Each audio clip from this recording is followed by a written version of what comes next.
It's time for Come and Talk It with your host, Michael Cargill, brought to you by Texas Law Shield.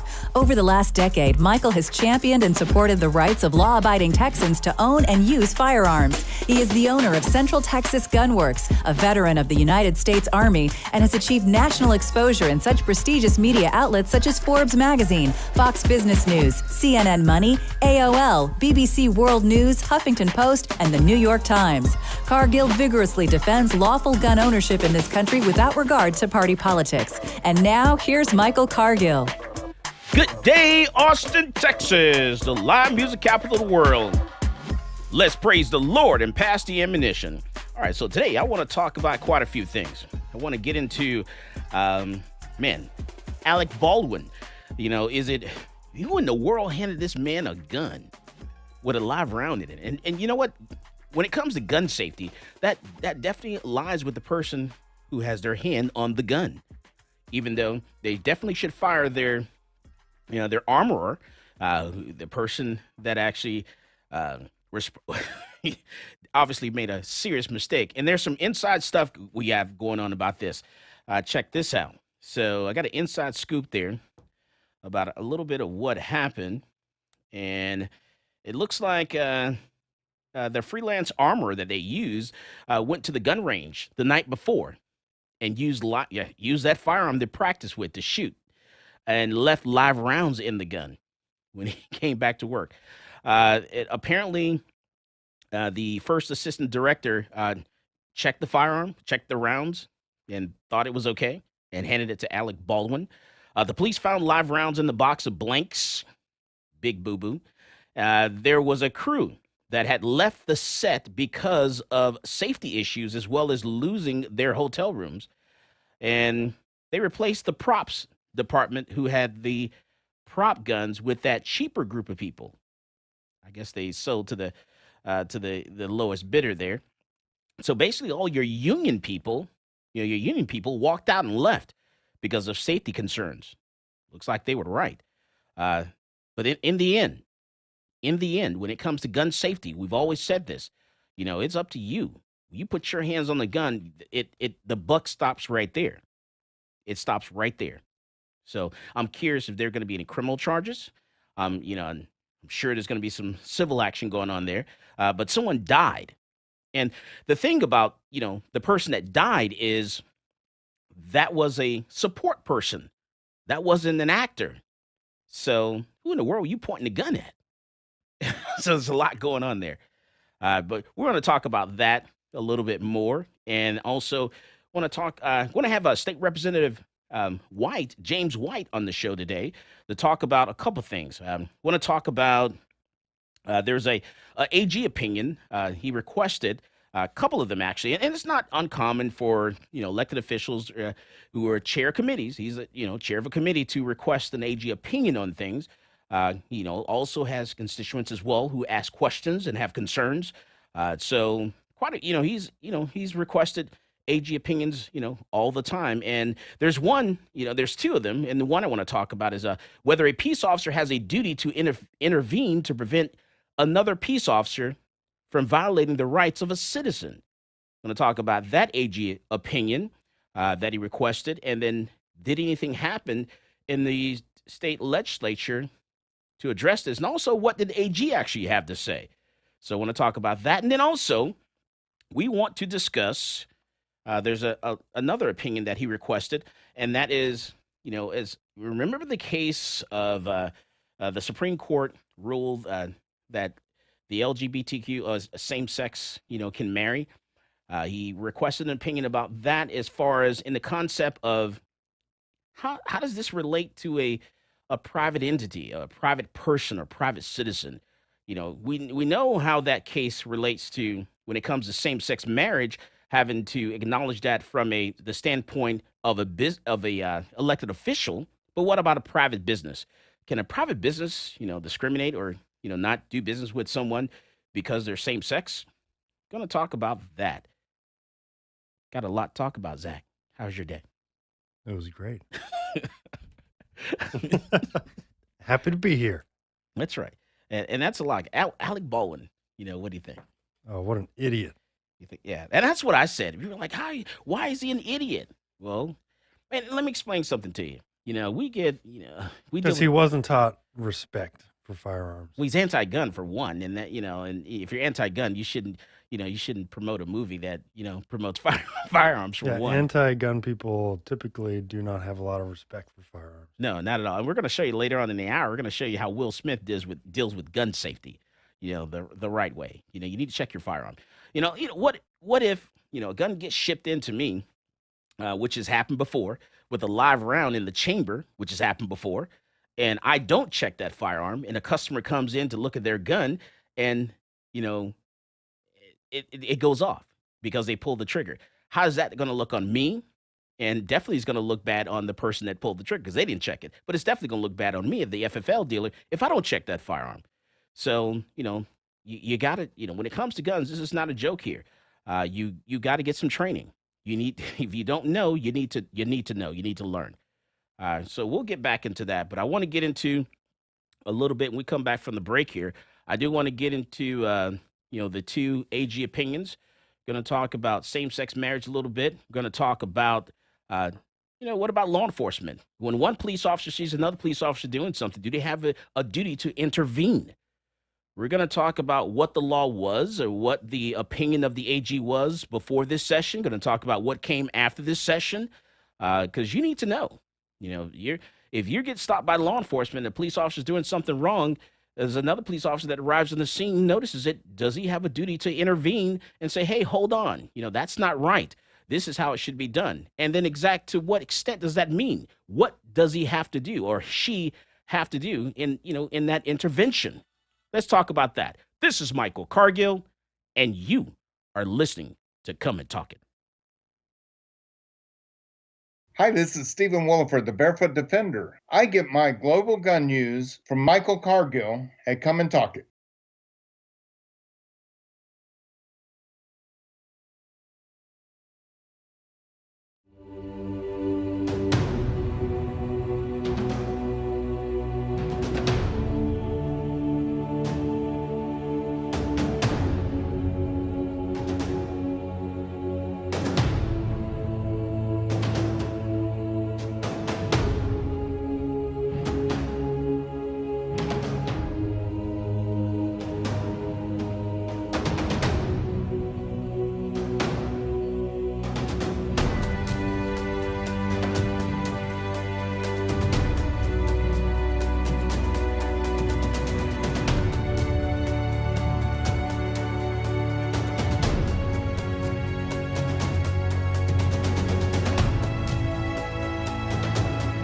I'm a U.S. Army veteran with a strong sense of duty and respect for our system of government.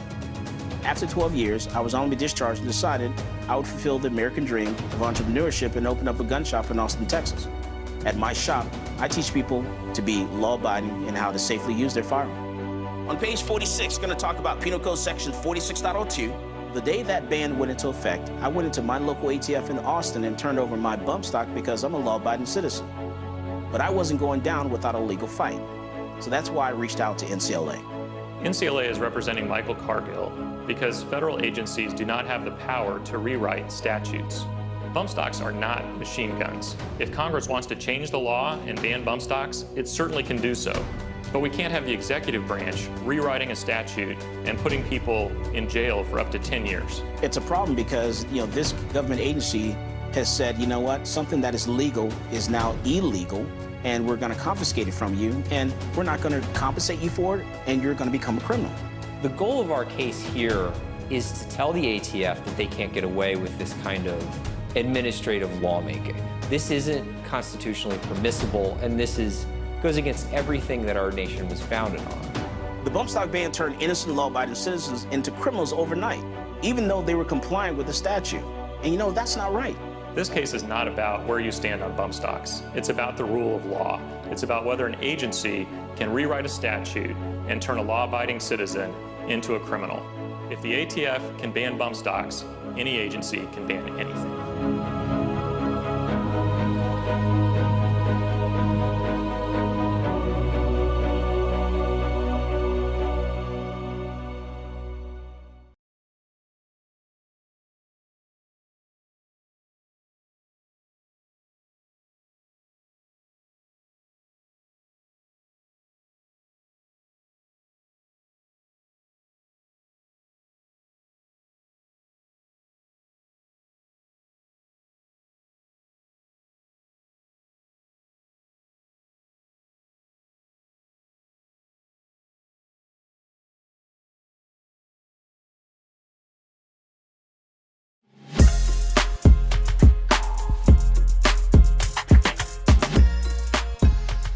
Welcome back to Come and Talk It. And now here's Michael Cargill. All right, Alec Baldwin, gun safety. Where does gun safety lie? And when it comes to a movie set, is it the armor's responsibility? Yes. Is it the assistant director's responsibility who hands the firearm to the actor? Yes. Is it the actor's responsibility? Yes. All of the above. In the end, it's everyone's responsibility when it comes to firearm safety. But take a look at this video here from Will Smith.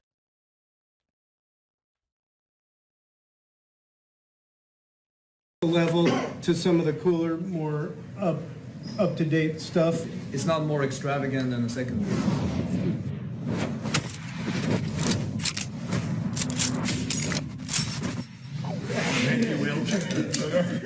Terrible gun safety.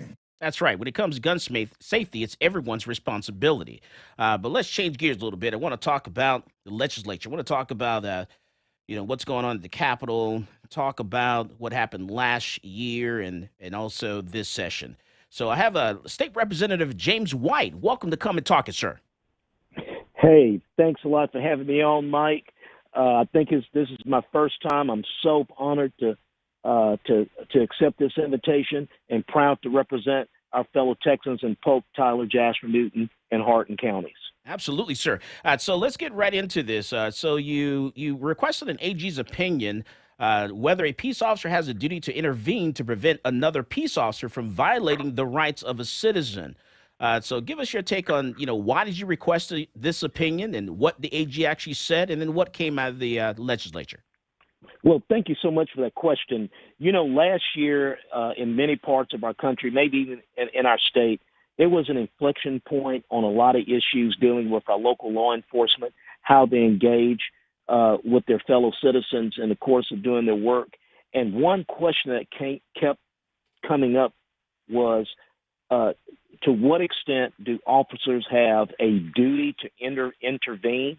For example, when they see other officers probably violating someone's constitutional rights, and even when do officers have a duty to render aid when a subject is hurt or hurting physically?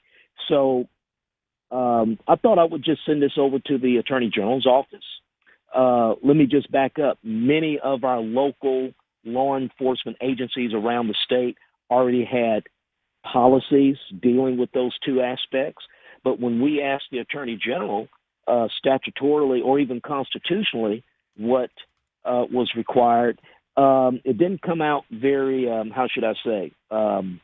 come out very clear that there was not an expressed requirement for Texas peace officers to render aid and to intervene when someone's constitutional rights are being violated. So, look, this past session, it's been a lot of sessions, right, this year, but in the regular session, I chaired the House Committee on Homeland Security and Public Safety. This is one of the issues that we dealt with, and in statute now we have expressed statutory guidance to Texas peace officers to render aid to subjects and to also they have a duty to intervene when they believe a subject's rights are being violated. Okay, and then how far does that go when it comes to that duty to intervene? Does that mean they step in right there necessarily, or? Well, understanding that you know as well as I know, you teach law enforcement. You probably do teach law enforcement folks some stuff, but dealing with firearms, there are just so many permutations.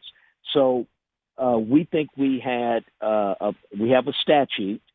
And let me say, we work with our law enforcement around the state in crafting this language that provides them the guidance to at least report, when they notice, a person's rights being violated by other officers, to the extent that they can't physically get in the middle of it and stop it, okay? Because you don't know what the situation is on any particular scene, right? So at the minimum, they will have a duty to report those unconstitutional actions. As it relates to the duty to render aid, the same thing. If the officer is hurt, okay, that may impair the officer in rendering aid to a subject. If there's another officer hurt and that officer's injuries are more dire than the subject, the officer has discretion to first provide aid to that law enforcement officer. So in general, I want to say I think we have two statutes that deal with these two aspects in a very practical way. All right, and then the next opinion I want to bring up, because I got tagged into this week, and people are all in an uproar, and that is the whether Obergefell and versus Hodges, a Supreme Court case that requires does it require private citizens to recognize homosexual marriages when the law of Texas continues to define marriage exclusively as the union of one man and one woman. And so what I think you're asking is, you're basically saying, hey, when it comes to the Supreme Court case, because there's Texas law on the books right now, but when it comes to when it comes to Supreme Court case, what about a private citizen? We know as a government entity, as a elected official, that case says, as elected official, it says one thing, but as a private citizen, as a private business, can I discriminate, against same-sex marriages? And I would say may, and I would even say there's probably a difference between a private citizen and maybe a private business. If you think about other civil rights legislation or actions, in some instances the statute preceded any type of court ruling. So if you look at the Civil Rights Act of 1964, prohibition on discrimination based on race, sex, religion. Those things are in statute, right, Mike? And then there have been court interpretations that come after. In this situation here, especially as it deals with Texas, what we really have is a court case, a court ruling from the Supreme Court, okay? And really we haven't had anything to follow that statutorily on the state level. So I understand these things and the emotions behind them, but I have to remind folks that I have constituents just like everybody else does, and we got to ask the hard questions. If you remember last year, there was a lot of uproar on the response I got back from the Attorney General on duty to render aid and duty to intervene, and everybody thought I actually had put the state or in a position of giving law enforcement officers sort of like the freedom to not intervene and not to render aid. But look at what happened after that. We were able to sit down and craft legislation to tie that loose end up. So if I could, Mike, if we could just go through the opinion, is that okay with you? Yeah. Oh, yeah. Absolutely, sir. Yes, sir. Okay. So I don't know if everybody has it in front of them. I don't know. I think I've sent you a copy of it, or you have one. Mm-hmm. This is a fact, and I kind of which one are we talking about? The one that the last one we just brought up here about marriage. Okay, about marriage. Okay. Yeah, right. And I almost feel like I'm back in the classroom doing fact versus opinion, and I'm okay with that. But it just sort of starts off with the constitutional laws of Texas continue to define marriage as a union of one man and one woman. That is a fact. Okay, that's a fact. All right. And then it talks about the family code also identifying marriage as one man, one woman. That's a fact. And then when you go to the second paragraph, it talks about in response to Obergefell v. Hodges, okay, that the Supreme Court has ruled that, you cannot favor one marital construct over the other. They're all equal now. They all deserve the protection under the Constitution, and that includes so-called, same-sex marriage. Okay, and let's go back a little bit. So what we're talking about in that first paragraph We're talking about what the Texas Constitution actually says, what the law says. Yeah. The Constitution Yeah. and laws of Texas continue to define marriage as the union of one man and one woman. And, see Texas Constitutional Article 132, a marriage in this state shall consist only of the union of, and it goes into it, one man and one woman is what you're talking Yes. about. Okay. Yes. So obviously, the Supreme Court in Obergefell struck down. Let me back up. It ruled that the state of Texas cannot, the state of Texas, cannot favor heterosexual marriage and not give credence to same-sex marriage. So in this second paragraph, it goes into other rulings, where the Supreme Court or federal court enjoins, and that's really what happened at the Obergefell was ruled. It enjoined or told state officials, governing officials, you can't favor one marital construct over the other. And there are some other court opinions that says that when that happens, the federal court doesn't necessarily erase anything out of the state statute books when that happens. And hold that thought. And I'm gonna let you finish that when we come back from the break. And I also want to ask you about the gun safety, as it pertains to movie sets and things of that nature, and what your thoughts is on that. This is Michael Cargill, and you are listening to Come and Talk It. Folks, this is Doug Man Jones. And I get my gun news from Michael Cargill at Come and Talk It.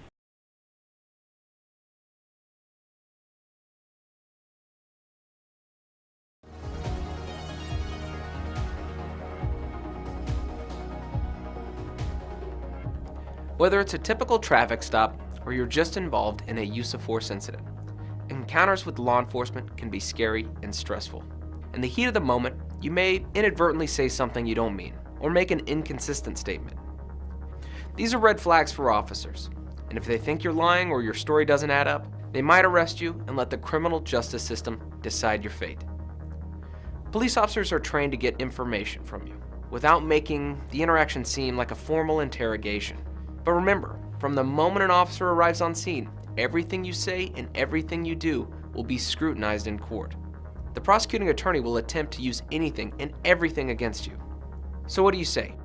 You say, I invoke my right to remain silent, and then let your attorney interact with law enforcement on your behalf. One important note though, do not throw common sense out the window. For example, if the intruder's hiding somewhere in your house when the police arrive, or if you saw the perpetrator pitch his weapon into your backyard, quickly tell the police and then stop talking. You might ask, what about my rights? What if the police never read me my Miranda rights? Miranda rights is the common name for a collection of rights contained in the Miranda warnings, given to suspects when they're placed under arrest.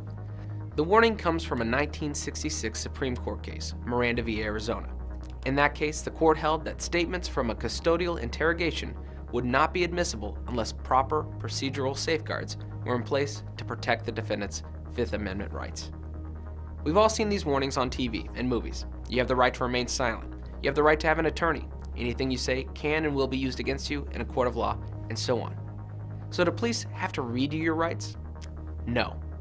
It's important to note that officers are not required to read you these rights unless you're in custody and subjected to interrogation.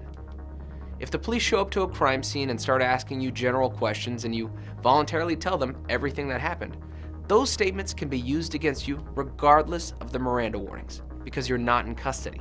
If you're put in handcuffs but you say something incriminating.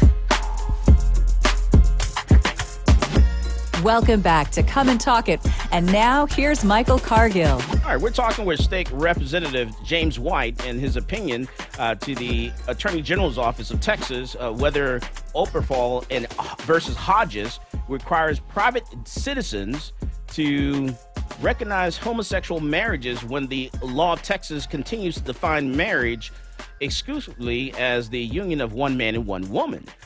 State Rep White, and you're also the chair of two committees, right? Well, I'm chairing one committee. The chair of the Committee on Homeland Security and Public Safety. Okay, and I thought districting that was in there somewhere. Well, I do serve on the committee. Okay, gotcha. But I'm not the chair. All right. Yes. All right, and then you were saying about this opinion, this request. Yes. So and look, this request, and it's a request. This request for opinion doesn't attempt to challenge Olga Bethel. It's not to ask the Attorney General, and nor could the Attorney General even do that. Okay, it's not asking for an overturning or rebuttal of Olga Bethel. It's just an opinion of how should we look at this? Yeah, from the aspect of private citizens, because in my request here it says federal judicial power extends only to the resolution of cases and controversies between litigants. Olga Bethel v. Hodges wasn't between, necessarily. It wasn't between other private citizens. It was between the government and the citizens that wanted to enjoy the pleasures of being married, even if it was same sex. Okay, so that is settled law. Okay, regardless if you agree with it or you disagree with it, it is settled law. All right. So if I have a homeowners association, and I say, you know what, I think I want to kick out, all the gays from the homeowners association because they're a private entity, right? I don't know. This is why we asked the question, right? And let me just get a little deep here. Sure. I mean, I have staff and employees. Legislative staff. Obviously, I have employees in business. I just wonder how people just get into some of these issues. Right. You know what I'm saying? I mean, they're so private. And usually, if you're hiring someone in your business, Mike, you're hiring them for to achieve some type of competent act, right? Mm-hmm. Okay. And as long as they probably got a clear or appropriate criminal history, you're okay. That's right. Okay. So to wrap this part up, it just asks the Attorney General to legally opine, does Olga Bethel require private citizens?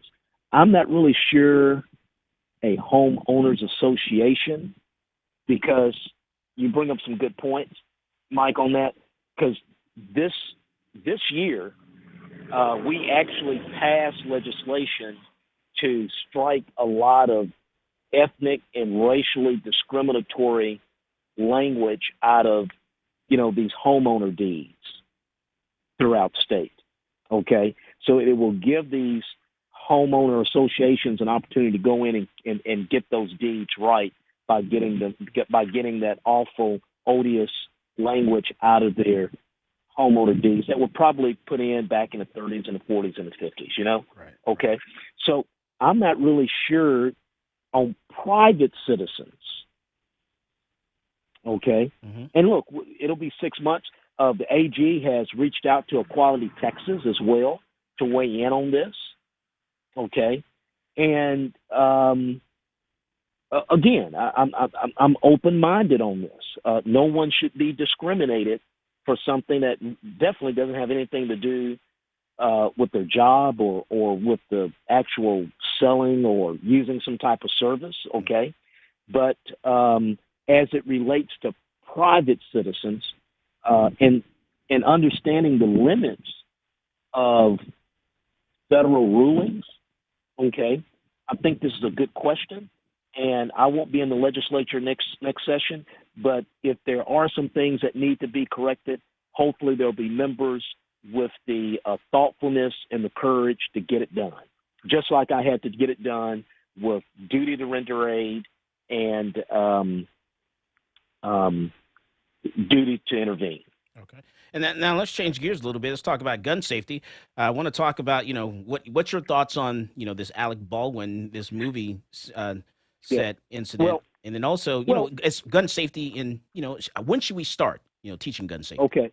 Well, let me give you some background. I don't know why I kind of know why you're asking me this. This session, the Homeland Security Public Safety Committee for several hours, maybe like for about 6 to 8 hours. We heard legislation that eventually led to the constitutional carry being law here in Texas. And we passed several other pieces of, I thought, very thoughtful, great firearms legislation that, put this back into the hands of lawful citizens. But let me just first say that I think there was a young person that was a fatality due to this incident on the set that dealt with Alec Baldwin. And anytime there's a loss of life, we should take a pause on that.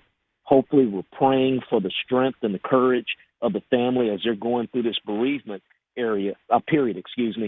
But let me just give you some personal history. And this is why some of the issues that I've dealt with as far as it involves firearms rights, Mike, is very interesting to me, because when I was a high school student in the late 70s, early 80s, in the middle of Houston, Texas, that's urban, right? I went to a high school, Lamar Senior High School, that had an Army ROTC program. I was in that program, okay? And in that program, we had a rifle team. I was on the rifle team. We fired .22 caliber rifles, okay? It was real rifles with real rounds, and we had a firing range on campus. And one of the requirements when you first got into Army ROTC at high school as a freshman, you had to take a firearm safety, hunting safety course. So I think we should start teaching firearm safety very early in childhood. Okay, right. This is a constitutional right. Just like we talk about the First Amendment in school, we talk about all these other rights, we should be teaching about firearm safety. So I think it should start as early as appropriate. And you're right, because you look at, is there an age limit when it comes to the First Amendment? Is there an age limit when it comes to the second, the third, the fourth, the fifth? So why do we put an age limit on the second? And the deal is, it just tickles me, but at the same time, it's very sad because, we had firearms on campus. Okay, we were not shooting at each other. We did not run out the firing range with the weapons and go into the main building shooting at everybody. We had a real respect for firearms. Okay, we gained a respect for our firearms. We gained a love for the sport of shooting and cleaning our weapons, but at the same time, we had respect for firearms for what they can do. Okay, so I just take it back. I think it was my second session in the legislature. I filed a piece of legislation, kind of like what this the controversy with this request for opinion, that said, hey, look, let's give it to the school districts, and if they want to teach a firearm safety course as a elective, they should be able to do it. And you would have thought that I wanted to teach some type of foreign religion or something. Okay? And I'm like, hey, I did this when I was in high school. Right. And I think I'm better for it. I absolutely. Just like, I think a lot of people should serve in the military. I think, before they go to college. I think, yes, absolutely. Firearms, you need to be taught that at a very young age. Yeah, and about being in the military, and look, it's not a big deal, but, a lot of our folks talk about gun rights, okay? And what the drill sergeant will tell you about what's a gun, okay? And what it's used for. That's right. and which is which. And what's a rifle and what that's used for. So you didn't refer to your weapons in the military, except a machine gun. You referred to that as a gun, but you referred at that time to your M16A2 you referred to that as a rifle. That's right. Okay, but all of that was about getting a establishing respect. Okay, so and if I could say this, this is why I believe, and we got a great country, we got a great state, we've got vocal, thoughtful citizens on both sides of this issue as it relates to firearms rights. This is why we should always be a little hesitant about saying, passing this law, you're going to allow this to happen. Because I think actor, and I like looking at some of his movies, I think he is one that is very, very, very strong on restricting firearm rights. Oh, yeah, he is. Okay. So look, it's a First Amendment. I'm glad he's exercising his First Amendment. I've served in the military. I would go back if asked to protect his constitutional rights. But that's why I would tell folks, let's be thoughtful when we're talking about this. Let's not be demeaning and demonizing, because we're finding out that firearm accidents, firearm fatalities can come in many ways. That's right. Yeah. And you know, you say don't be mean, but I can't help it. It's in my nature.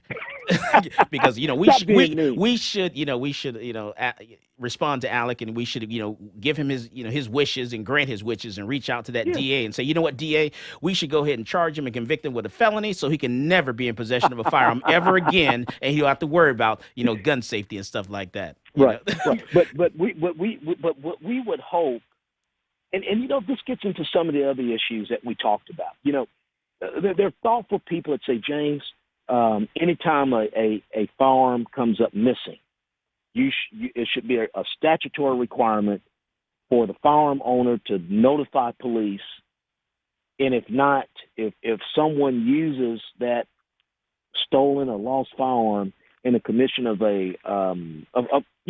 unlawful firing, you should be held at a felony, at least at a felony level.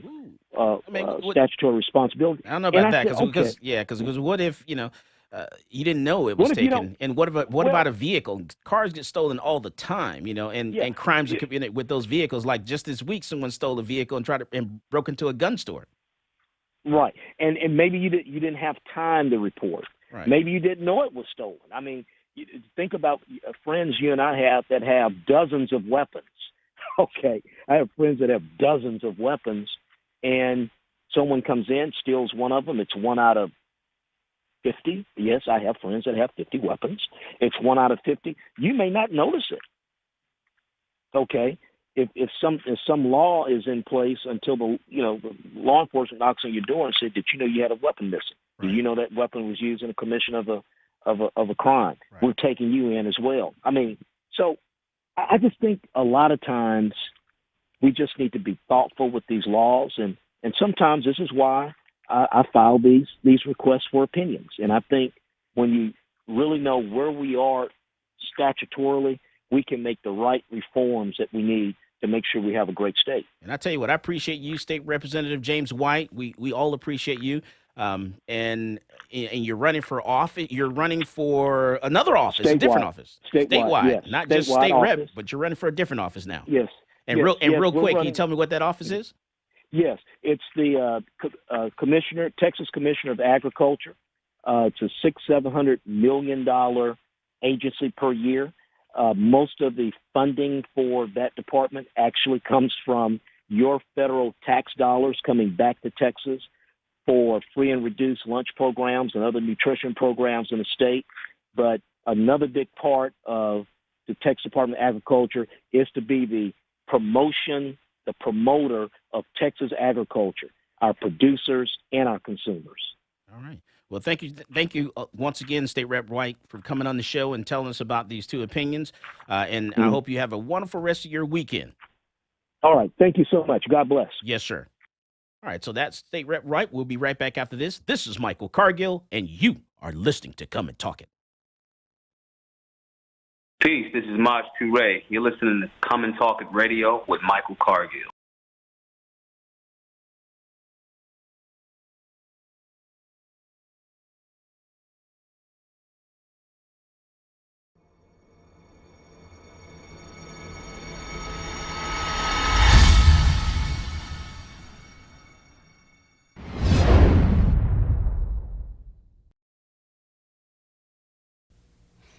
Hello, my name is Edwin Walker. I'm an independent program attorney with Texas Law Shield. I want to talk to you today about an issue that we see on a daily basis. In fact, you yourself will encounter it on a daily basis, and that is the subject of road rage. I am sure that you have all seen road rage. You may have actually been involved in a road rage incident. Now, if you're a responsible gun owner, I'm going to give you a few words of advice on how to react when you find yourself in one of these unfortunate road rage incidents. While on the roadways, we all observe something that makes us upset. Whether it's poor driving, unsafe driving, or just simply somebody being very discourteous. By all means, you should restrain yourself from engaging that person and telling them how bad their actions were, because this can be perceived as an act of road rage. If you're a lawful gun owner, you have a firearm in your vehicle, you do not want to be viewed as the aggressor in a road rage situation. Now, with regard to a situation where an individual has chosen to rage against you, and you are the actual victim of the road rage, if you and the other individuals are still in their automobiles, do not use your firearm to respond to any of the rager's activities. This is because law enforcement views the fact that you're both still safely in your metal boxes as removing any threat of immediacy that you may be harmed.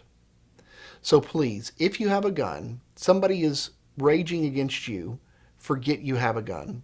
Don't display it, don't brandish it, don't show it, don't point it, and for God's sake, don't fire it. This could result in a lot of trouble for you. Now let's look at a situation where a road rage incident has escalated. It has escalated to the point where one of the participants has actually gotten out of their vehicle. We recommend that you stay in your vehicle at all times. Do not exit your vehicle, because the person who exits their vehicle is going to be looked at as the aggressor. If the other individual has exited their vehicle and they are not in contact with your vehicle and they do not have a weapon, then do not feel that you can display your weapon in an act of self-defense. People are allowed to just simply stand there and scream at you, scream whatever they want.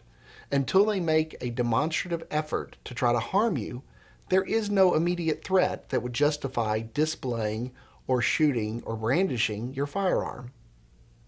Now, in the event that the person shows their own weapon, in particular a firearm, the existence of their weapon would give you reasonable belief that there was an immediate threat of harm that would justify an act of force or deadly force. Welcome back to Come and Talk It. And now here's Michael Cargill. All right, so let's travel. We're going to travel to California for the rest of the show here. We're going to talk about California, what's going on in that state. We're going to talk about the governor's race, and also want to get into some other things. Before we go to California, there's one thing I want to talk about here in Texas.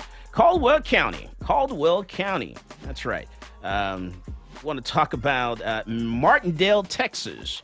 So this young man was driving along in Martindale, Texas on his way back to Austin, apparently, and pulled into a driveway. They suspect he was kind of lost, kind of get his GPS, and he got off track there, trying to figure out where he was going. It happened to be about 3:42 a.m. in the morning, 3:30 in the morning there. And so he pulled into a driveway, stopped, he's looking at his GPS, trying to figure out, try to get back. And the homeowner sees him, goes outside. And this is why it's important to take a handgun license course. You get all these people that say, yes, constitutional carry has passed. Absolutely. And you should be able to, I think everyone should be able to have a firearm. We shouldn't have any restrictions. I even think I'll go a step further and I'll say, after a certain time frame, even convicted felons should get their firearms rights back. So I'll even go that step further, but you still need to take a class. You need to learn safety. You need to learn what the laws are in the state, city, county where you live in, so that way you don't get in trouble. Learn use of force and deadly force. Learn conflict resolution. When can you legally shoot someone? Even though the Texas constitutional carry has passed, but when can you legally pull that gun out and shoot someone? That's really important. What is the difference between the stand your ground law and, and the Texas Castle Doctrine? You know, a lot of people get that confused, and all the news stories that I'm reading on this, they're getting that confused. They're confused between the stand your ground law and the castle doctrine. Those are two different things. So you need to go to class, take a class from someone and learn what those things are. Learn when you can legally pull that gun out, show it. When can you threaten someone with a firearm? You know, when can you shoot someone? That's all that stuff is really important. Because once again, this week, you know, here the number two reasons why people had to take a class on us this week is one, they took a firearm to the airport, the Austin Bergstrom Airport. Two is because someone, you know, they didn't know what the law was as it pertains to when you can, you know, like an AR pistol, Zach. AR pistol, you know, person thought that they can actually, you know, open carry an AR pistol and go into you know, like Walmart with the pistol and just have it in their hand, like in port ready. No sling, nothing like that. That's considered a handgun. Yeah, that's a pistol. That's right. So you have to follow the handgun law. So that means that if you're going to carry it in the open, it has to be in a holster, you know, or, you know, sling or something like that, because that's a pistol. So, you know, because of that, they wind up, you know, getting charged with a crime and having to take a firearm safety course to, you know, do pretrial, you know, diversion. All right, so this guy goes outside, sees someone in his driveway, and, you know, he thought he saw a gun. Turns out this guy had his cell phone in his hand, you know, trying to, you know, get his bearings about him, and he pulled the trigger and shot this guy with the guy's windows were up. He shot through the window, shot this guy, killed this guy, grabbed the phone, dialed 911, said, I just killed someone. You know, what do you say to 911? You know, I don't think I want to admit I just killed someone because now I'm the suspect immediately. That's saying that I think I did something wrong by, you know, someone, you know, was on my property. Someone tried to kill me, so I had to defend myself. Maybe you want to say that. You know, it's certain things you want to say, certain things you want to, you know, you don't want to do. So all that stuff we talk about in the class, you know, come to class, learn this stuff, you know, so that you don't wind up, you know, on the news with your mugshot, you know, with that look on your face, of that question mark above your head, you know. But, you know, so let's travel to California. Let's go to California. We're going to go past New Mexico, you know, past Alec Baldwin, wave at him, you know, as he's, you know, crying, you know, in the brush. And then we're going to go to Arizona and let's get into California here. All right. So Major, we have and I like this name, Major Williams. I like that name, Major Williams. He's a former candidate for the governor of California. We're going to talk about California politics and gun laws. I want to talk about recalling Gavin Newsom. I want to talk about, you know, his lawsuit with Brandon Tatum's wife. I want to break all that stuff down. So welcome to Come and Talk, and Major Williams. How you doing, sir? I'm doing fantastic, man. Thanks for having me on. I appreciate it. Absolutely. So tell us a little bit about yourself, you know, what's going on with California politics and all that good kind of stuff. Well, it's a laundry list of issues that are happening here in California. As many know, it's, you know, widely publicized. Me, myself, former gubernatorial candidate, and I ran an amazing campaign for the last 16 to 17 months, relatively unknown, quickly became the most unknown known candidate in California's most recent history, just by simply, you know, connecting with the people. Oftentimes I would go to towns and people would try to touch me to see if I was real as a candidate, because they're not used to candidates actually putting in the work and coming out there and having those real meaningful conversations. And I was able to do that because I thought in my naivete that this is what candidates do. Apparently not. But because I did do that, especially during the pandemic and during shutdowns, it meant that much more to voters. And I was able to gain so much wealth of knowledge and also experience over this last 16 months, champion to be the next governor of California. It didn't happen, but we're still fighting and we're still trying to see what the future looks like and holds for us next. All right. And then, man, yeah, California and guns, boy, I just don't go. You know, I do a hard stop in Phoenix, Arizona there. And I tell everyone to come visit me over in Phoenix. I just can't cross that border, you know, because they pull me over. I got a Texas license plate. They know I got a firearm in my vehicle.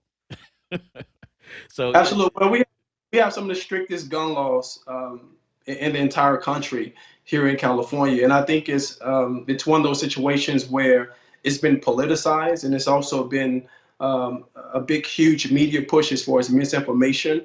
A lot of people who really care about the Second Amendment and, you know, their guns, whatnot, it's not to become a part of the Wild Wild West and having shootouts. It's foundationally about the protection of yourself, your family, and your property. And a lot of that gets lost in the politicizing of a lot of Democrat policies that exist here in the state. Yeah, and you get people like Alec Baldwin who are anti-gun who talk against firearms and then do movies that promote firearms. I just don't get that. To be Right. anti-gun and then do a movie that promotes firearms, and then something like this happens. It's just crazy to me. Well, it's the land of hypocrisy in politics and also in Hollywood, and we continue to deal with that on not only just a statewide level, on the national level as well. And this is kind of like just playing out in front of all of us to hopefully see and learn from and be reactionary from what we see from these individuals, and just say, hey, we're going to fight for what we want, which is what we're doing with the office of Major Williams. Because the Second Amendment is, our Second Amendment, so we're going to fight for that. Right. And like I was saying to my previous guest, is there an age limit when it comes to our constitutional rights? When it comes to the First Amendment, is there an age limit? When it's the Third Amendment, is there an age limit? The Fourth, is there an age limit when it comes to that? Why are we putting an age limit on the Second Amendment? I just don't get that. I don't understand. Well, in all things, especially when it comes to government, one thing that we have, if we didn't know, we know now, it's really about control and also power. There's always have to be those gatekeepers that are going to ring us back in, wrangle us back in, so to speak. And that's what it comes down to. They're only going to give us so much control when it comes to gun laws here in California, simply because it's misguided, like so many other laws and regulations that they have as well, too. We know it's a bunch of nonsense, but a lot of parents, gun owners, and just regular Californians are beginning to wake up and stand up and fight back against some of these stringent regulations and restrictions here in our state. All right, we're talking with Major Williams, former candidate for governor of California, talking about Gavin Newsom. We're going to talk about his lawsuit with Brandon Tatum's wife. This is Michael Cargill, and you are listening to Come and Talk It. This is Corrine Noir, and you're listening to Come and Talk It with Michael Cargill.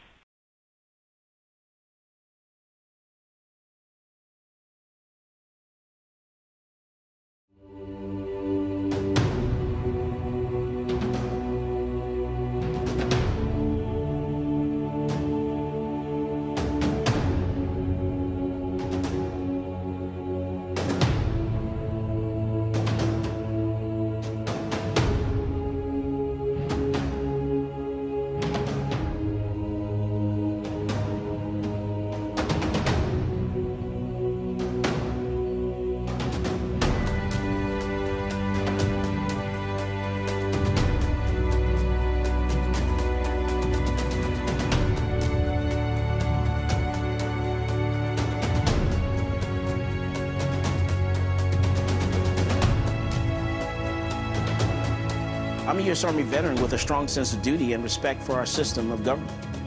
After 12 years, I was honorably discharged and decided I would fulfill the American dream of entrepreneurship and open up a gun shop in Austin, Texas.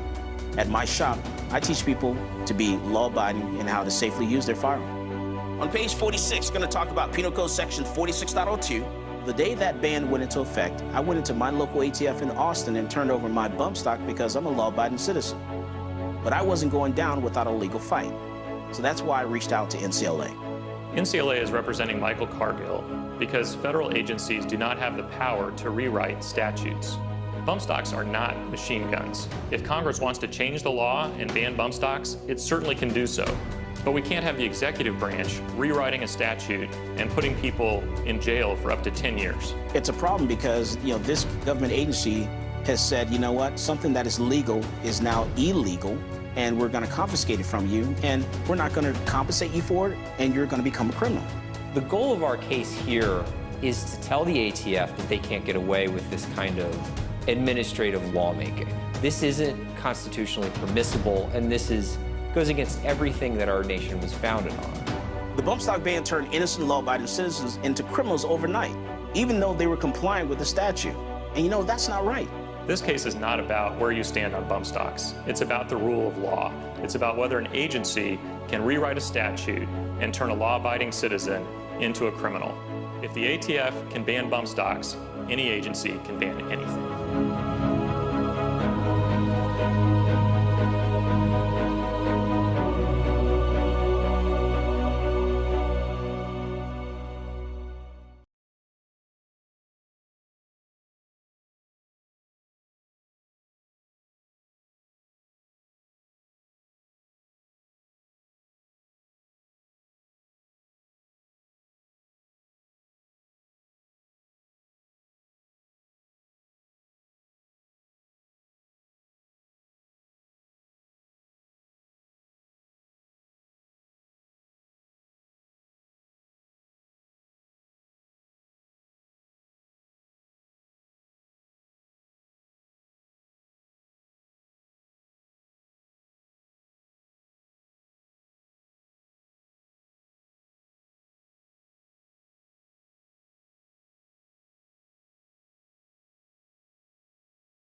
Welcome back to Come and Talk It. And now here's Michael Cargill. Man, Zach, did you know over in Florida, a Florida man is accused of killing his neighbor in a dispute over a cat. Meow. Oh. A cat. Over a cat. The neighbor didn't have 9 lives. No. Well, the neighbor survived. Clifford Anthony Bliss was 58. Is 58. Became angry when the cat went into his yard Wednesday, and he went into his neighbor's home in Umatilla and threatened to shoot the cat. Officials said. James Arlen Taylor Jr., 41, asked him, "No, don't shoot my cat." And according to deputies, that's when Bliss shot Taylor. They said, "Man, if you know what I know, you would not mess with cat people. Let me tell you." Have you seen that documentary? Yeah, of course. Don't mess with the cat people. That's an intense one. That is really intense. I'm telling you now, they'll hunt you down, boy. I'm telling you, they'll get you while you're in prison. Well, this guy didn't shoot the cat. He shot the owner, so he's, They're gonna a little better off. Because he shot the cat, he'd have been in trouble. Mm-hmm. All right, did you know? And again, over in Florida, another story here. Florida lawyer who represented George Zimmerman was arrested. He works for the defense group and was arrested Monday on charges of solicitation to commit perjury and witness tampering. So we're going to follow that case and see how that goes. Yeah.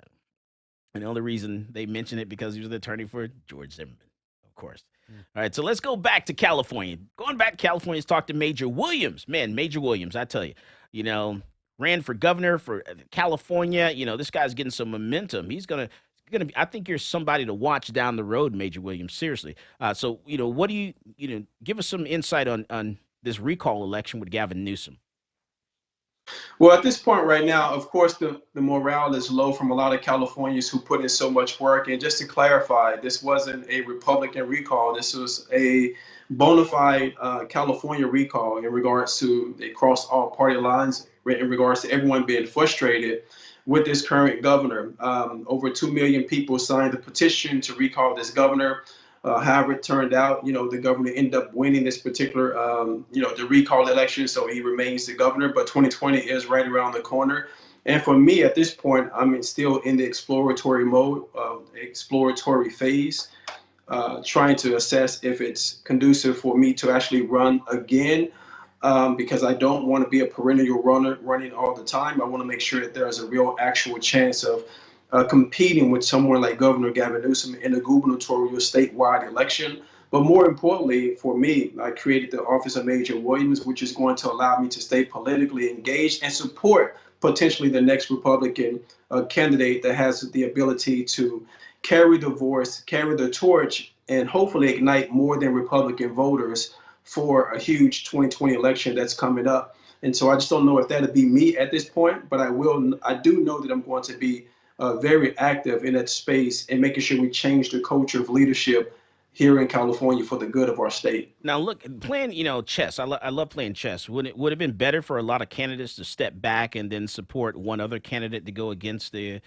Governor Newsom there? To throw their votes toward just one candidate. Would have better come out. An interesting dynamic. Because a recall is a lot different than a regular recall, which is why I try to educate and explain to many people. The reason why I would prefer 1,000 candidates is because you have 1,000 people championing for the same goal. The ultimate goal is to get people to say yes to recall the governor. Once that aspect happens, it's on the individual candidate to be the best messenger, to be the best advocate of solutions and plans forward for our state to win that seat, moving forward. Because singular individuals don't have enough leverage as conservatives in California to galvanize that many votes, because we know the statistics tells us that no conservative can win in California with only Republican votes. And so I looked at it a little differently from a chess perspective as well. I wanted more candidates to be in the race because they were championed for people to say yes, which was the most important element of the recall election. So are you saying maybe, having more Democrats in the race, taking votes away from Governor Newsom would have given the Republicans more conservatives, more conservatives, more conservatives, more candidates, independents because their messaging is to tell But anyone that's part. aren't you watering down the votes when you do that? You potentially are, but if you are a great messenger, and what I was able to do over the last 16 months is galvanize more than Republican votes. It's been said I'm one of the fastest rising political candidates in California's most recent history, not because of anything special, just because I resonate with a broader audience than just conservatives. I used to be a lifelong Democrat by default. I've only been a conservative Republican for 4.5 years, but my relatability is not on me telling you about talking points and spouting out statistics. It's about my story and also my journey, which broadly is more relatable than the typical candidates that you have running for these offices every single time there's an election. So I was something that was new, something galvanizing, and something fresh that a lot of people wanted to get behind and support, and they did. All right, and tell us about your lawsuit. Well, the lawsuit at this point has been dismissed as something that we put behind us. Any time that you are in a public space or a public figure, whether you're an entertainer, you have an athlete, and in the public sector, you don't please everybody. And sometimes people take things and they run with it, and you can react in a certain way. And, we reacted with the lawsuit, and we've chosen to move on past that. We have so much positivity around us right now. We felt like that was something that was negative, that was kind of like a negative pull. And so we're trying to clear the space in regards to how we approach things, and we're better for it. And so we just, for us, it was something that happened. This happens a lot from what I hear in politics, but the landscape changed in regards to where our focus was. And I'm focused on changing the state. I'm focused on connecting with voters and people who really want to bring about change. But if I allow myself to be drawn and taken in these negative spaces and focusing on that and giving it light and attention, or even talking about it here in the interview, then it kind of allows that to continue to fester and allows it to win. So I, from a chess move, eliminated that because we found so many other methods and opportunities to address those situations, but also allow us to move forward in a positive light. Okay. All right. And then you have any thoughts on, this movie set shooting, and as far as like gun safety or anything like that? Since, a lot of movies come out of California.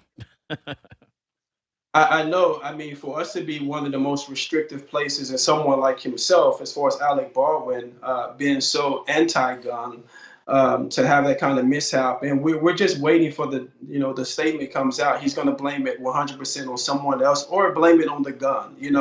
I've seen times even teaching my 11-year-old son to shoot. Guns are not bad. Guns it's a tool. It's something that can be used for your protection.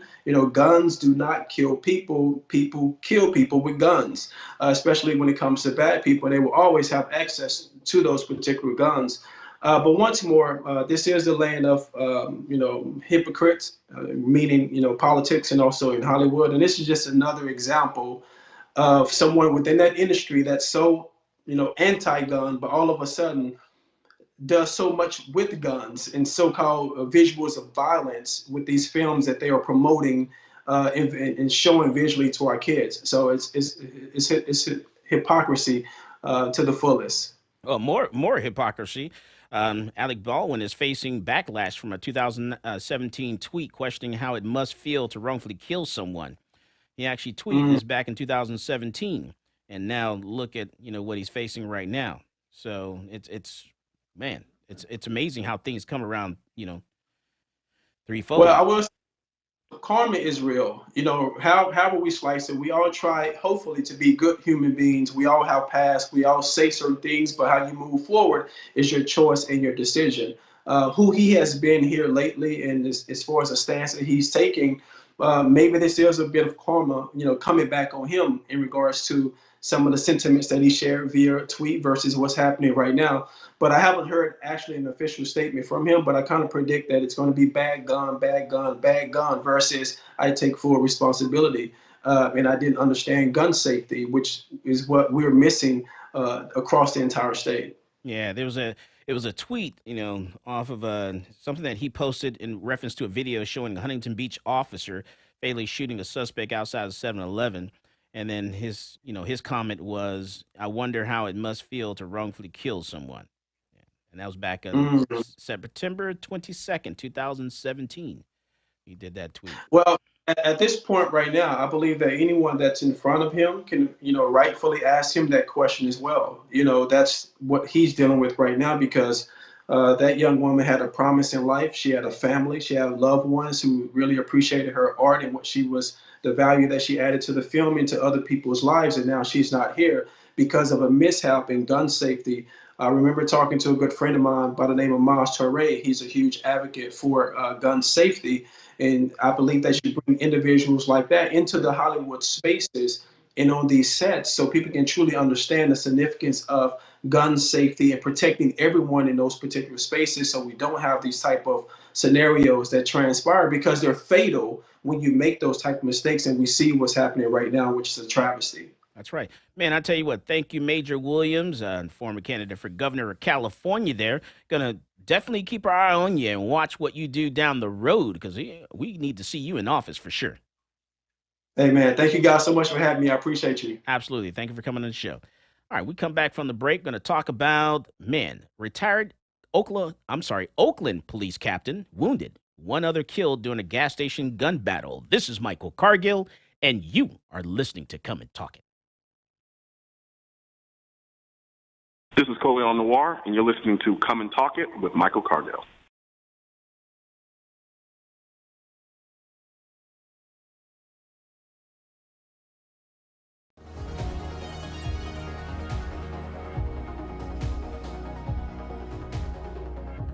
Whether it's a typical traffic stop or you're just involved in a use of force incident, encounters with law enforcement can be scary and stressful. In the heat of the moment, you may inadvertently say something you don't mean or make an inconsistent statement. These are red flags for officers, and if they think you're lying or your story doesn't add up, they might arrest you and let the criminal justice system decide your fate.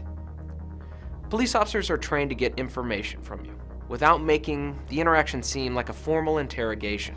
But remember, from the moment an officer arrives on scene, everything you say and everything you do will be scrutinized in court.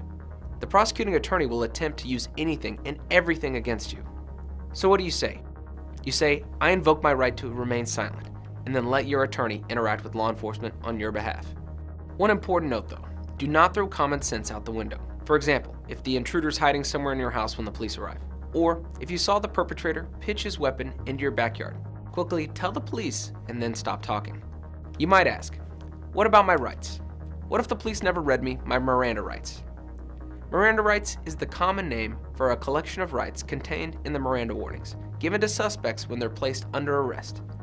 The warning comes from a 1966 Supreme Court case, Miranda v. Arizona. In that case, the court held that statements from a custodial interrogation would not be admissible unless proper procedural safeguards were in place to protect the defendant's Fifth Amendment rights. We've all seen these warnings on TV and movies. You have the right to remain silent. You have the right to have an attorney. Anything you say can and will be used against you in a court of law, and so on. So do police have to read you your rights? No. It's important to note that officers are not required to read you these rights unless you're in custody and subjected to interrogation. If the police show up to a crime scene and start asking you general questions and you voluntarily tell them everything that happened, those statements can be used against you regardless of the Miranda warnings because you're not in custody. If you're put in handcuffs, but you say something incriminating on your own without being questioned, those statements can and will be used against you because you're not being interrogated. You're just starting to spout off. This is why it's imperative that you know your rights, and you shouldn't rely on the police to read them to you.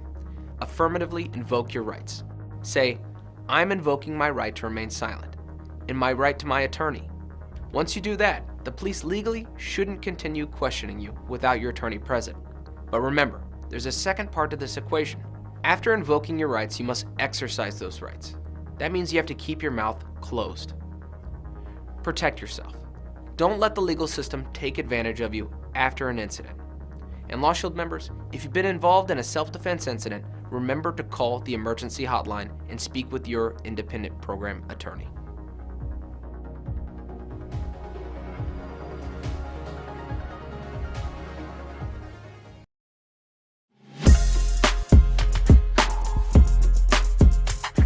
Welcome back to Come and Talk It.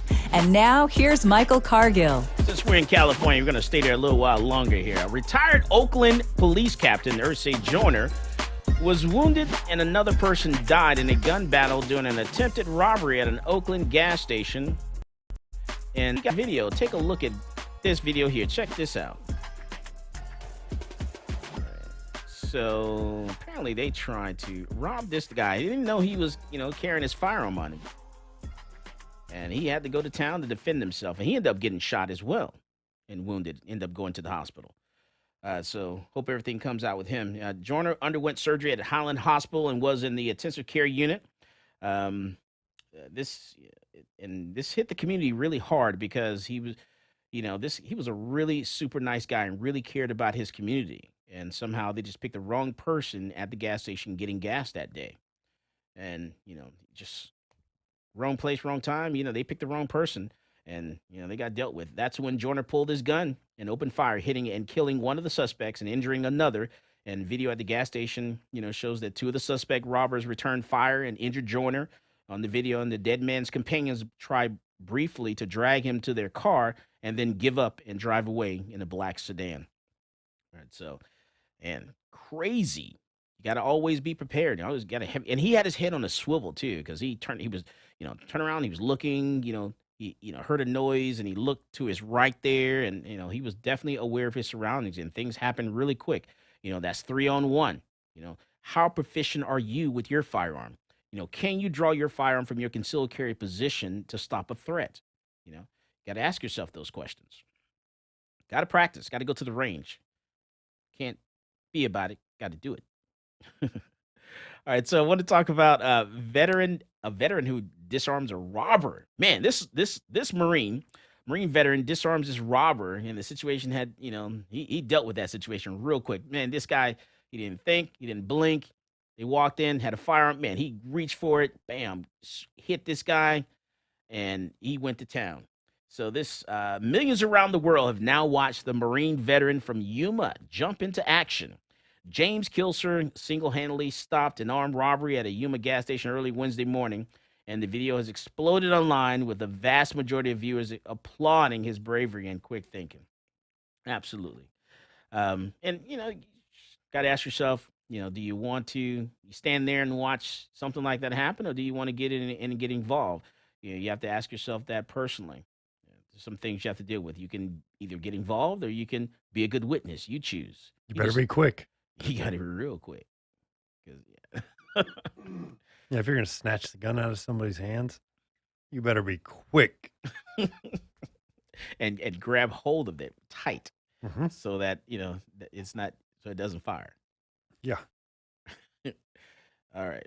He said, I was just getting ready to turn around to leave, and I heard the door swinging open in an aggressive fashion, and it kind of had he said he kind of had his spidey senses tingling a little bit.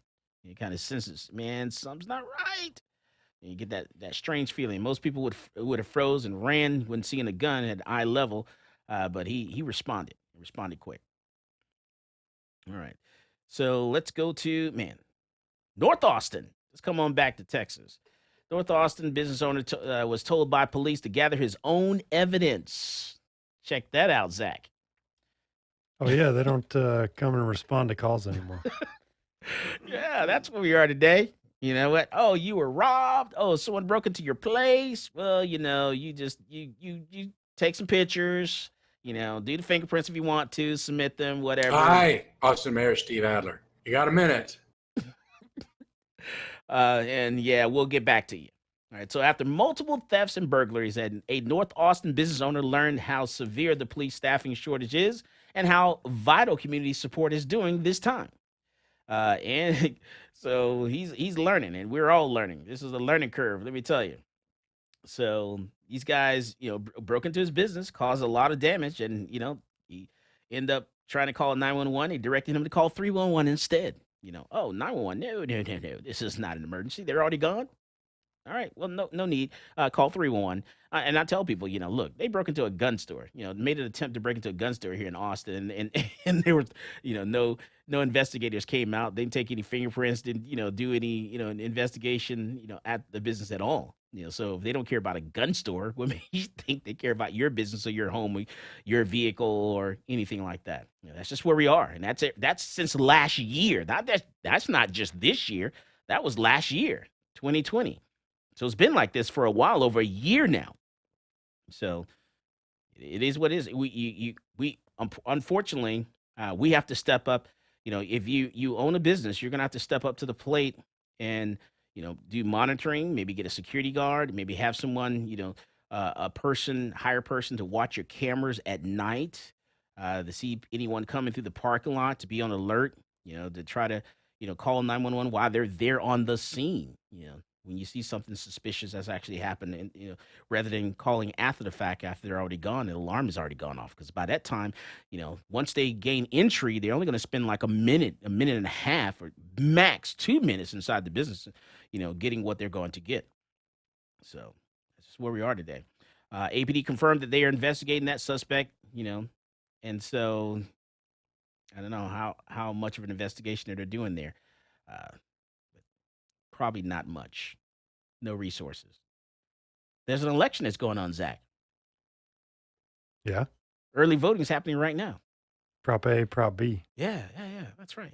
And I voted already. I voted on day 2. I think they have something like record low turnout. Record low turnouts. That's right. So if you're worried about crime, don't complain if you didn't go vote. If you're concerned about it, and you're concerned about the slow police response, don't complain. Is that the solution to crime, or is the solution to crime everybody getting a gun? I think everybody should get a gun. Mm-hmm. Hey, that's the solution. Yeah, I'm just gonna get a banner. Shoot them. just if they're in the commission of what? Committing aggravated kidnapping, murder, sexual assault, aggravated sexual assault, robbery, aggravated robbery. If they're committing burglary, doesn't matter if it's daytime or nighttime, robbery, aggravated robbery, daytime or nighttime, theft only at night for theft, and criminal mischief only at night. Okay, so this guy that broke into the store and stole all this lingerie. Burglary and theft. So he could have been shot. Daytime or nighttime, good to go. Boom. That's right. Yeah, and call the coroner. They have a 7-digit number. Call a hearse, not an ambulance, right? That's right. You call them, and they'll be there in a couple of hours. There's no need. Hey, tell them to take their time. You're cooking you're keying up the coffee, and you have the coffee ready for them when they arrive. So that's what you do. That's how you handle that situation. And that's where we're coming to today, unfortunately. That's where it is. But you need to come to class and learn those laws, learn when you can use of force and deadly force, when you can legally pull that gun out and actually, defend yourself, protect your property, and all that good kind of stuff. Because there's a difference between a daytime and nighttime in a lot of circumstances. There's a difference, if someone's, jumps in your vehicle or something like that during the daytime versus at night. If someone's taking something off your property, or creeping around the property at nighttime, it depends. It just depends. It depends. There's a lot of variables that are in there.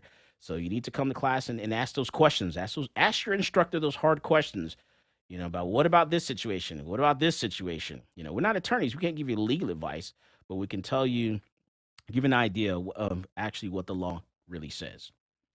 Yeah, so that Prop A and B vote, the Travis County clerk reported that 0.79% of registered voters voted on the first day of voting. Mm. So for the whole week, we're at 4. We're not even at 5% for the whole week. Woo. Wow. And when is it over? The 28th, right? Friday. Early voting ends on Friday, and election day is that following Tuesday. And man, they're gonna run and try to do it on Tuesday. When that's crazy. I try to get in early voting, and the lines are not long at all. Doing early voting, get in, get out. Man, I actually went in, I got my list of things, and I checked off. I read the different propositions and everything, the statewide stuff and all the city stuff. I read it, and I decided what I was going to do, and I walked in, and I was in and out in a matter of seconds. And so I would suggest to you that you can download it all online from your county, your election, in the county where you are, and then that way you educate yourself on what things are actually on the ballot. I suggest you do that. All right, and then man, when it comes to gun safety, we talked about, I've talked about, Alec Baldwin and this shooting, and it's everyone's responsibility when it comes to safety. I cannot stress that enough. Firearms come into, for example, like I said earlier, the gun store.